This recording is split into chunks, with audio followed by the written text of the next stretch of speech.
उठो गुरुमुख उठो। श्री गुरु महाराज जी का हुक्म है गुरुमुख उठो। श्री गुरु महाराज जी का हुक्म है गुरुमुख उठो। दर्शन नूरानी तेरा अगर हम न पाते तो हम कैसे दिल की प्यास बुझाते। सिवा जो भी दोगे हो, सिवा जो भी दोगे हो मंजूर नहीं हो। अब हम तुम्हारे होते रहेंगे। दर्शन नूरानी तेरा, दर्शन नूरानी तेरा पाते रहेंगे। जब तक जिएंगे इबादत करेंगे।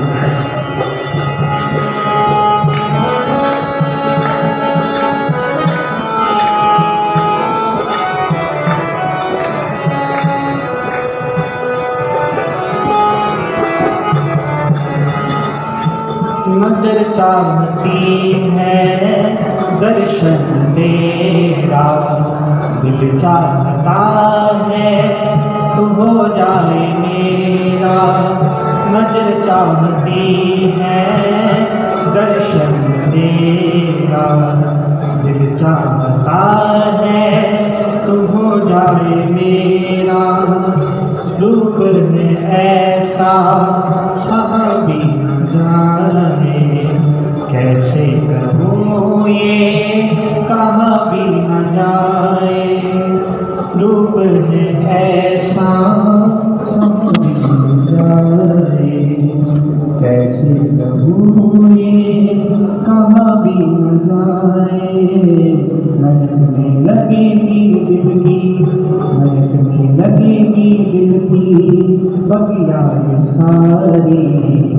अब हम तुम्हारा दर्शन करेंगे। दर्शन नूरानी तेरा, दर्शन नूरानी तेरा पाते रहेंगे। जब तक जिएंगे इबादत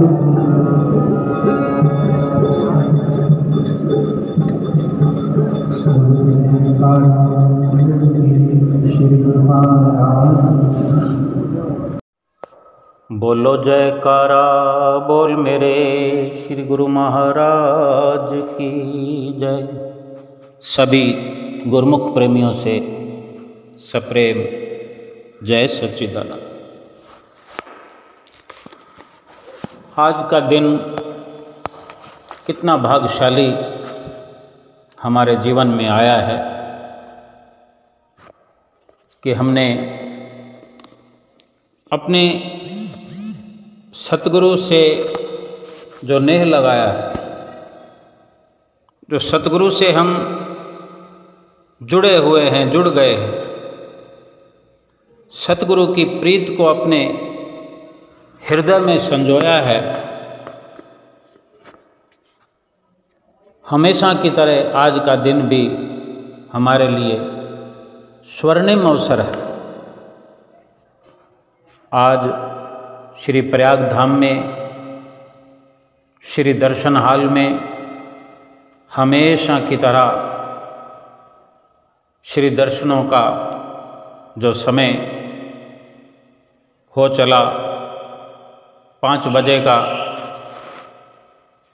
कि लगभग श्री गुरु महाराज जी 5 बजे श्री दर्शन हाल में सिंहासन पर कृपा फरमाते हैं, विराजमान होते हैं।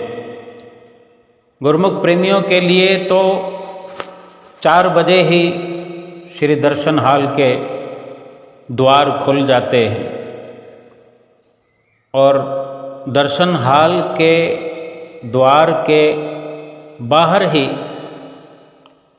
प्रसाद वितरण की पहले से उसी वक़्त से व्यवस्था शुरू कर दी जाती है कि गुरुमुख प्रेमी श्री दर्शन हाल में प्रवेश करते हुए प्रसाद ले करके अपना स्थान ग्रहण करें। उससे पहले श्री दर्शन हाल के बाहरी गेटों से प्रवेश करने से पहले सामने जोड़ा घर है जहाँ जूते और चप्पल जमा होते हैं और टोकन मिलता है। वहाँ गुरुमुख प्रेमी अपने अपने जूता चप्पल सेवा समिति सेवादारों को दे करके उनसे टोकन लेकर के फिर बाहरी गेट से प्राप्त प्रवेश करते हुए और अंदर दर्शन हाल के गेट में प्रवेश करने से पहले प्रसाद लेकर श्री दर्शन हाल में प्रवेश पाते हैं। और श्री दर्शन हाल में बैठ करके एक बड़ी अनमोल खुशी की दात प्राप्त होती है। अभी तो श्री गुरु महाराज जी श्री सतगुरुदेव जी सिंहासन पर आए नहीं होते, केवल वहाँ बैठने मात्र से ये जगह इतनी पवित्र है, पाक साफ है। जैसे भजनों में गाते भी हैं प्रेमी, वो धरती भागों वाली है, जिस धरती पर सतगुरु चरण धरें वो धरती भागों वाली है। यानी श्री दरबार का कण कण हमें खुशियों से सराबोर करता है, हमें भाग्यशाली बनाता है। और फिर सतगुरु की जो कृपा हम पर होती है, जो आशीर्वाद की बरसात होती है, होती रहती है, हो रही है, चाहे हम घर में रहते हैं, दरबार में रहते हैं, देशों विदेशों में कहीं भी रहते हैं, सूरत की तार जुड़ी हुई हो, हमारी लिव लगी हुई हो, हम सत्संग सुन करके ऐसे निमग्न हो रहे हों, अपनी हृदय की तार को, अपने मन की तार को ऐसा जोड़ दें कि कहीं संसार का किसी प्रकार का असर हमारी उस तार को तार न कर पाए। इतनी मजबूती से हम अपनी चित्तवृत्तियों को जोड़ कर रखें कि संसार का अगर किसी भी प्रकार का दखल हमारे इरादे को नहीं तोड़ पाएगा तो फिर समझो कि संसार का कोई दुख भी हमें छू नहीं पाएगा, क्योंकि ये हमारी अपनी निमग्नता पर निर्भर करता है। हमारी सुरती जो जुड़ी हुई है उसकी मजबूती पर निर्भर करता है कि हम कितने अपने सतगुरु के चरणों से जुड़े हुए हैं। गुरुमुख प्रेमी भी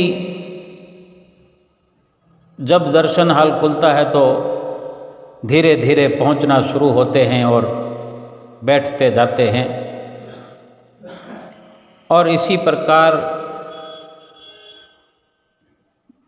जैसे जैसे समय 4 से आगे बढ़ता जाता है, गुरुमुख प्रेमियों की संगत भी बढ़ती हुई लगभग 4:30 बजे के आसपास अधिक संख्या में गुरुमुख प्रेमी श्री दर्शन हाल में पहुंच जाते हैं। और लगभग 5 बजे से 10 मिनट पहले सुंदर भजनों की शुरुआत हो जाती है और गुरुमुख प्रेमी इधर उधर सजावटों का आनंद लेते हुए और भजनों का श्रवण करते हुए अपने सतगुरु के आने की बाट जोहते रहते हैं। और इसी दौरान आज विशेष कृपा हुई, श्री गुरु महाराज जी ने श्री दर्शन हाल में उपस्थित गुरुमुखों के लिए संदेश भिजवाया कि जैसे कि हमेशा श्री दर्शन खुलते समय जब श्री गुरु महाराज जी आकर विराजमान होते हैं तो महात्मा जन माथा टेकते हैं, और कभी कभी जो भगत लोग हैं पक्के, जिनके पास पक्का टॉवल सर पर निशानी के तौर पर होता है, और उन्हीं में कच्चे टॉवल वालों को भी कुछ जो अधिक समय तक रहा करते हैं सेवा के लिए, उनको शामिल किया जाता है। और एक भीड़ सी लग जाती है सब जाना चाहते हैं, लेकिन सबको जाने की इजाज़त कभी होती है कभी नहीं। लेकिन आज विशेष ये श्री गुरु महाराज जी की कृपा हुई कि पहले कच्चे टावल वालों को, चाहे वो घर में रहते हैं, चाहे कभी कभी आते हैं या ज़्यादा सेवा करते हैं, सबको दर्शन हाल से ढूंढकर संदेश दे देकर लाइनों के पास बिठाया जा रहा था कि आज आपकी बारी है। पहले उनको संदेशा दिया गया और गदगद प्रसन्न वो गुरुमुख प्रेमी कि आज हमारे गुरु महाराज जी ने कृपा फरमाई है कि देखो कैसे सतगुरु अपने सेवकों की याद रखते हैं। और इसी प्रकार श्री गुरु महाराज जी सिंहासन पर आकर विराजमान हुए।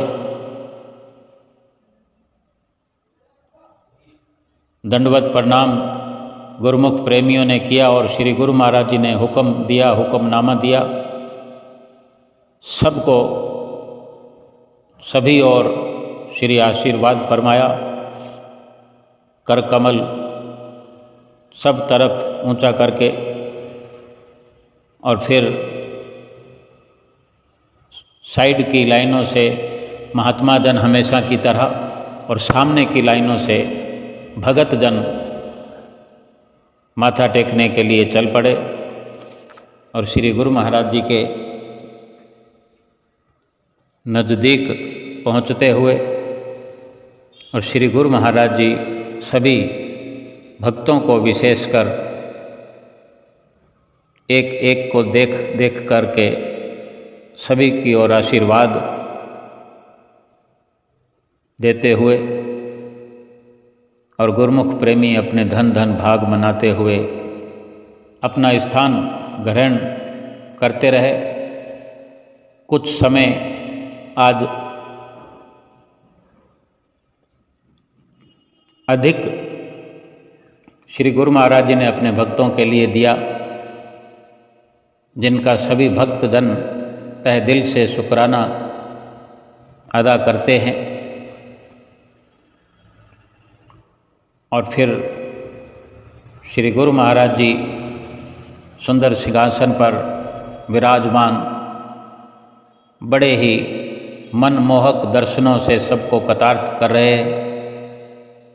सुंदर सुंदर पीतांबर धारण किया हुआ, श्वेत वस्त्रों में, मस्तक पर सुंदर श्वेत रुमाल, शीश पर और मस्तक पर, मस्तक भाल पर सोने का तिलक लगा हुआ, ये गुरुमुख प्रेमियों का अनुपम प्यार अपने सतगुरु के लिए होता है।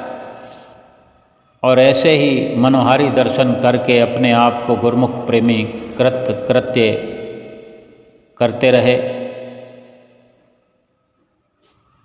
और इसी दौरान सत्संग की शुरुआत हुई। महात्मा जी ने सत्संग सुनाया कि किस प्रकार गुरुमुख प्रेमियों के दिलों में खुशी समाई होती है जब गुरुमुख प्रेमी अपने सतगुरु के नज़दीक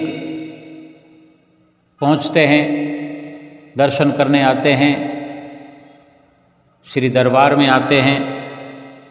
हर किसी के दिल में एक मांग होती है, ख्वाहिश होती है, वो यही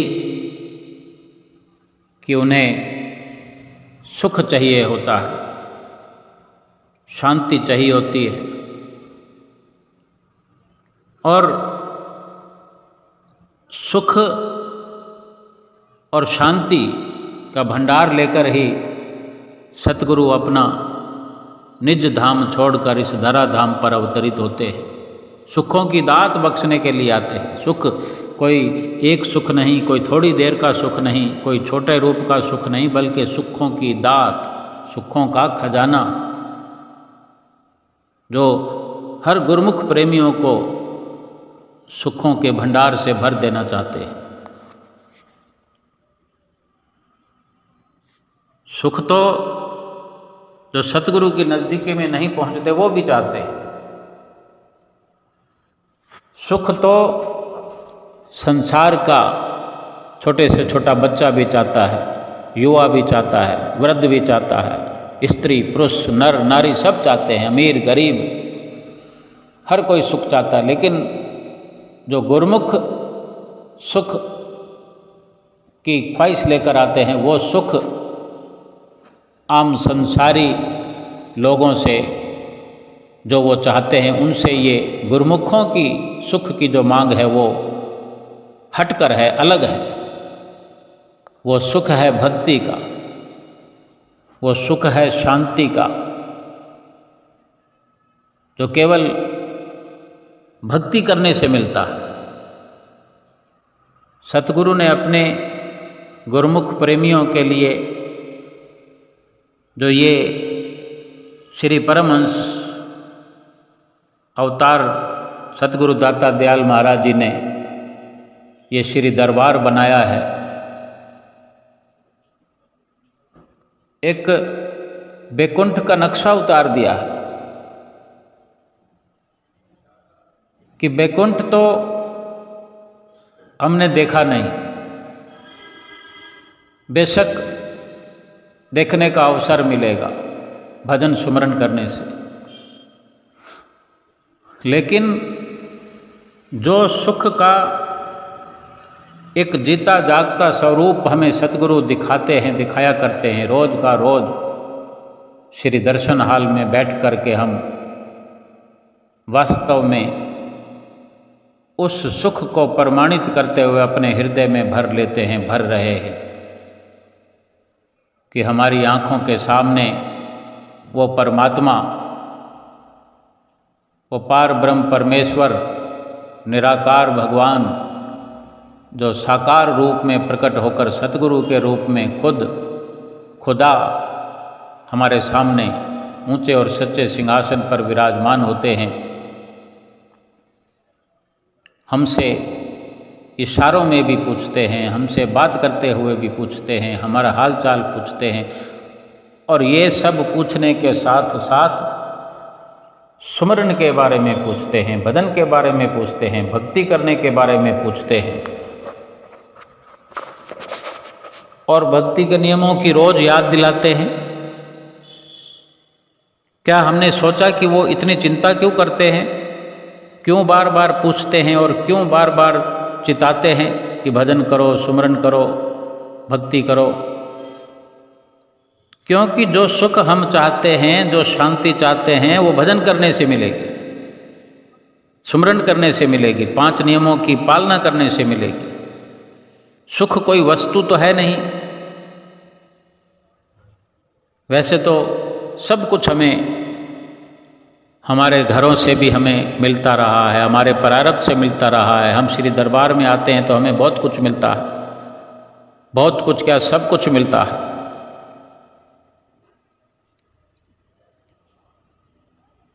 खाना पीना पहनना सब कुछ मिलता है, रहना, और इतनी प्रसाद की भरमार हमारे लिए श्री गुरु महाराज जी ने की है। एक व्यवस्थित, एक सुरक्षित हमें ठिकाना दिया है श्री दरबार में कि कितनी हमारी हिफाजत होती है। ये हमारी चिंता है सतगुरु को, जो रात दिन वो अथक प्रयास करके लिए हमारे लिए थकते हैं, लेकिन ये बाहरी व्यवस्थाओं के करने के पीछे भी मकसद एक ही है कि हमसे जो वो पूछते हैं कि सुमरन करते हो, भजन करते हो कि नहीं करते। क्योंकि अगर हम सुमरन भजन नहीं करेंगे, नित्य नियम नहीं करेंगे, तो हम उस सुख से वंचित हो जाएंगे जो सुख, जिस सुख की हमारी मांग है, जिस सुख का हम अधिकार रखते हैं। आम संसार तो सुख का अधिकार केवल यही समझता है कि शरीर को खिलाया पिलाया, मोटा तगड़ा बनाया, शरीर को सुंदर बनाया, शरीर को ऐश आराम दिया। अब ये सब के लिए मुमकिन हुआ कि नहीं हुआ, लेकिन समझ उनकी यही है। लेकिन ये विरले विरले गुरुमुख प्रेमी, आप जैसे सत्संग के प्रेमी, सतगुरु के प्रेमी, अच्छे अच्छे निर्मल हृदय वाले गुरुमुख प्रेमी ही कदरदान हो सकते हैं सतगुरु के वचनों के। वो समझ सकते हैं कि सतगुरु कौन से सुख की बात करते हैं। और यही दर हकीकत है कि अगर जिसको भक्ति का सुख मिल गया, जिसको भजन सुमरन का सुख मिल गया, बाकी संसार के सुख सुविधाएं तो प्रारब्ध के अनुसार कुदरत ने देने ही देने हैं। चाहे भक्ति करें तो भी देने हैं और भक्ति ना करें उसको भी मिलने हैं, प्रारब्ध के अनुसार जो तकदीर में लिखा करके लाए हैं। लेकिन जिसको भक्ति का सुख मिल गया उसको फिर बाकी सुखों के, संसार के सुखों से कोई सरोकार नहीं रहता। क्योंकि संसार के सुख बेशक कोई चाहना करे मुकद्दर में हों तो मिलें, लेकिन वो तो खा खर्च के हम कोटा पूरा कर देंगे, ख़त्म कर देंगे फिर। लेकिन ये जीवन तो शारीरिक सुखों के लिए नहीं मिला। शरीर के सुख माता पिता के घर हर किसी को मिलते हैं, वो भी एक व्यवस्था के अनुसार। जितनी माता पिता की दौड़ धूप होती है, बेशक अथक प्रयास वो भी करते हैं, थकते हैं वो, लेकिन वो सुख अधिक से अधिक शरीर तक ही सीमित दे सकते हैं, हमारे शरीर को ही सुखी बना सकते हैं। लेकिन सतगुरु जो सुख देना चाहते हैं, जो हमारा अधिकार है, वो सुख है आत्मा का। अगर आत्मा का सुख मिल जाए तो फिर शरीर तो अपने आप ही सुखी हो जाएगा, क्योंकि शरीर की इच्छाएं खत्म हो जाएंगी, शरीर की कामनाएं खत्म हो जाएंगी। और प्रारब्ध के अनुसार तो सुख, शरीर को आराम वगैरह सब वो तो मिलना ही मिलना है, कुदरत ने व्यवस्था की है। लेकिन जो इस जीवन में आने का मकसद है इंसान का, जो इस दुनिया में हम मनुष्य शरीर लेकर के आए हैं, मनुष्य जीवन लेकर आए हैं, ये मनुष्य जीवन लेकर आने का मकसद जीवात्मा के सुख की खातिर है कि जीवात्मा सुखी हो जाए। जीवात्मा का सुख सतगुरु की भक्ति में है, सतगुरु के सुमरन में है, सतगुरु के भजन अभ्यास में है। और इसीलिए रात और दिन एक ही इशारा करते हैं, एक ही चित्तवत कराते हैं कि भजन करो, सुमरन करो।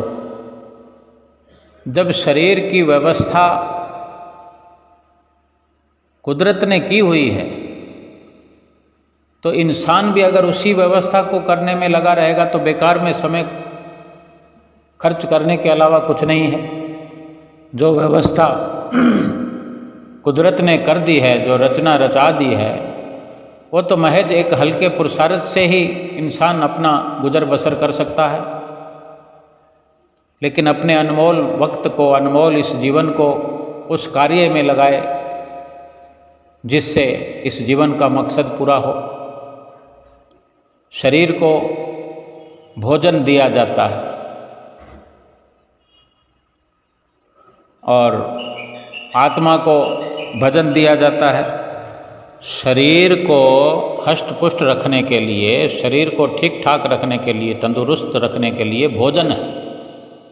आत्मा को ठीक ठाक रखने के लिए, तंदुरुस्त रखने के लिए भजन है। भजन और भोजन एक ही तरह के शब्द हैं, केवल एक मात्रा की अधिकता है। वो भोजन है, वो भजन है। भो यानी भ के बाद ओ की मात्रा है, भो, उसमें एक रुकावट है कि यह एक लिमिट बनाई है। यानी भोजन लिमिट से, ज़रूरत के मुताबिक, जो इंसान ज़रूरत के मुताबिक भोजन करते हैं, शरीर की ज़रूरत के अनुसार भोजन ग्रहण करते हैं और उस भोजन को ज़रूरत के अनुसार हजम करने की भी कोशिश करते हैं, और हजम करते रहते हैं और फिर आगे की व्यवस्था करते रहते हैं, यानी जो बैलेंस रखते हैं भोजन का, उनका शरीर स्वस्थ रहता है, स्वास्थ्य ठीक रहता है। अगर ज़रूरत से ज़्यादा भोजन किया जाए, ये जो भ के बाद ओ का एक पिल्लर खड़ा हुआ है, ओ की मात्रा है, यहाँ पर अगर स्टॉप नहीं करते और भोजन करते जाते हैं तो स्वास्थ्य बिगड़ जाता है। अधिक भोजन करने के कितने दुष्परिणाम होते हैं। आज दुनिया में हम देख रहे हैं कि जो केवल खाने पीने के शौकीन हैं, उनकी कोई ना कोई परेशानी लगी रहती, किसी न किसी परेशानी के शिकार होते हैं। लेकिन जीव आत्मा की जो खुराक है भजन, भगवान का सुमरन भजन की खुराक में कोई फुल स्टॉप नहीं है, कोई मात्रा नहीं है, कोई रुकावट नहीं है। जितना जी चाहें हम भजन कर सकते हैं, अधिक से अधिक। किसी भी प्रकार से आत्मा का स्वास्थ्य नहीं बिगड़ेगा, बल्कि आत्मा जल्दी से जल्दी स्वस्थ, जल्दी से जल्दी ऊपर अपने निज धाम में पहुंचने के काबिल हो जाएगी। परमात्मा के साथ मिलने के लिए परवान चढ़ जाएगी। इसलिए बार बार हमें सद्गुरु चिताते हैं, याद दिलाते हैं, हिदायत करते हैं हमें, भजन करो, सुमरन करो। अब हमें ये विचार करना है कि हमारे श्री परमहंसों ने इतनी हमारे लिए चिंता करके हमारे चिंतन करने का इंतजाम किया है। बाहरी तौर पर भी और अंदरूनी तौर पर भी हमें शिक्षा दे करके, हमें हर वक्त शिक्षा दे करके, आशीर्वाद से एक प्रकार से हमें सिंचित कर रहे हैं, पल्वित पुष्पित कर रहे हैं कि हम भजन सुमरण करके अपनी जीवात्मा को तंदुरुस्त बनाएं, ताकतवर बनाएं, ताकि ये बेरोक टोक परमात्मा से मिलने में सक्षम हो जाए।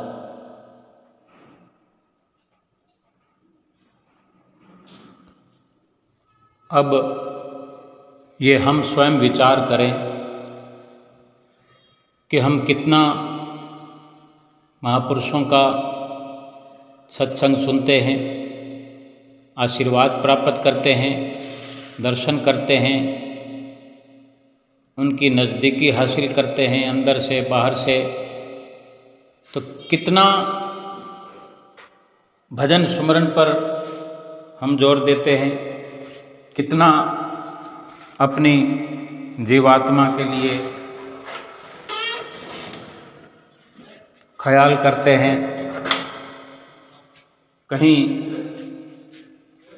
अगर गलती या लापरवाही हो रही है कि हम शरीर को तो पूरा भोजन देते हों, ज़रूरत से अधिक भी देते हों, और आत्मा के लिए हम लापरवाह हों, लापरवाही कर रहे हों, तो महापुरुषों के समझाने का, चिताने का मकसद केवल इतना ही होता है कि हम अपने लक्ष्य को समझें, अपने इस जीवन के मकसद को समझते हुए भजन भक्ति का सहारा लेकर अपने जीवन को आगे बढ़ाएं। एक एक श्वास को, जो कि अनमोल है, एक एक श्वास को भजन भक्ति में लगा करके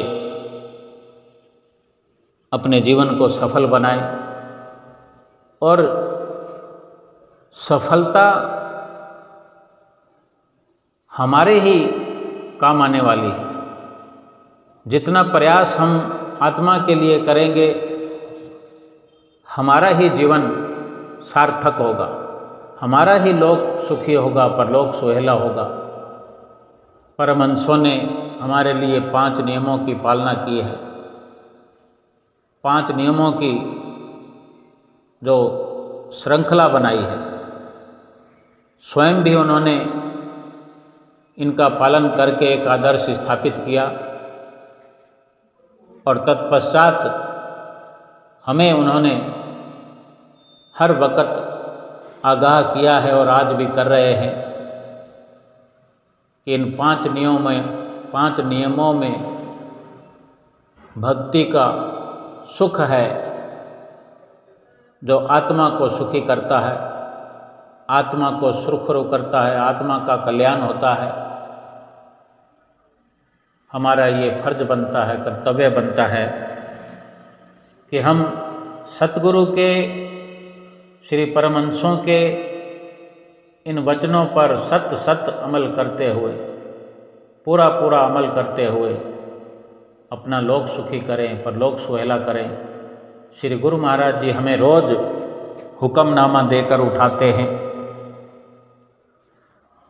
गुरुमुख प्रेमी चाहे थोड़े समय के लिए रोज़ श्री दर्शन हाल में बैठकर जो आनंद प्राप्त करते हैं उससे अंदाज़ा लगाएं।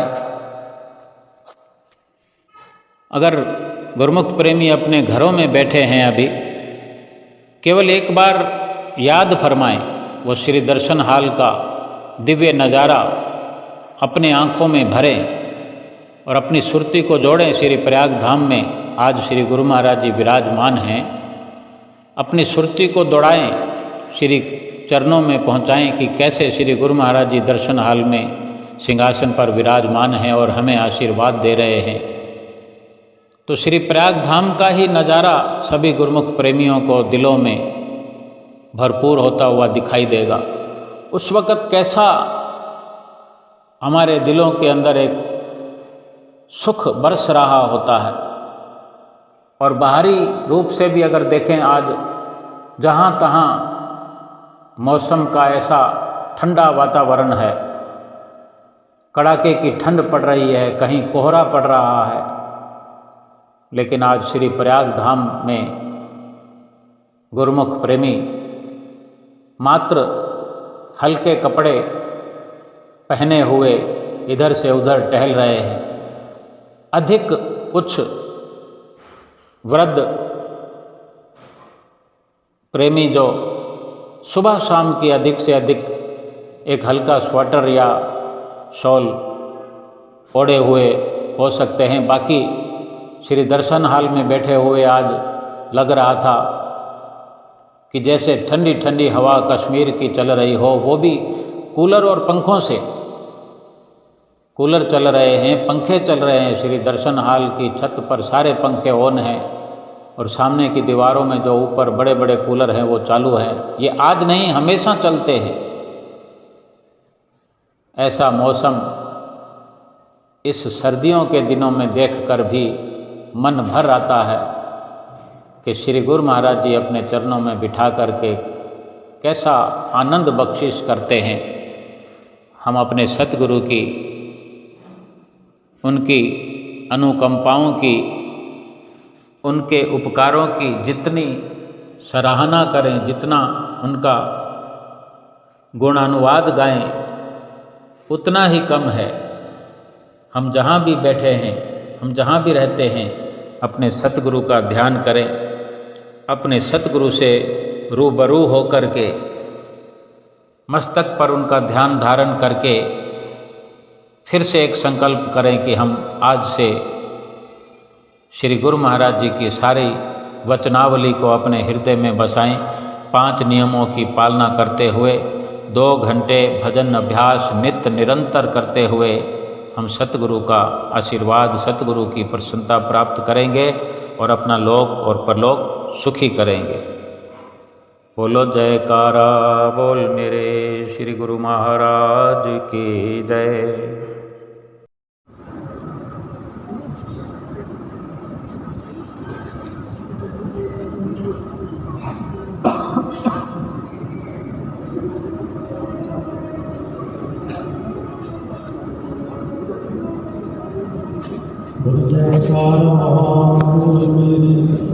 गुरु महाराज की गुरु भक्ति बड़ी अनमोल है, जीवन का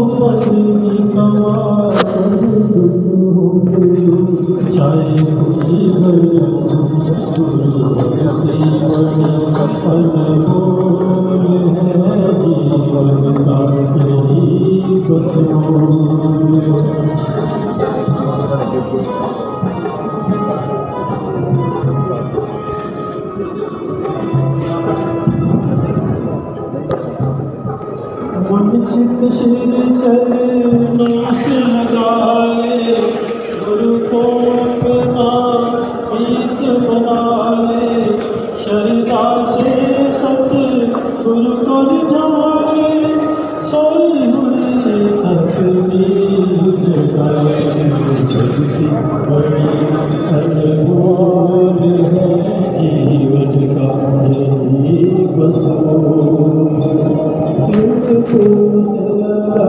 प्रभु पद के तवा सब दुख हुए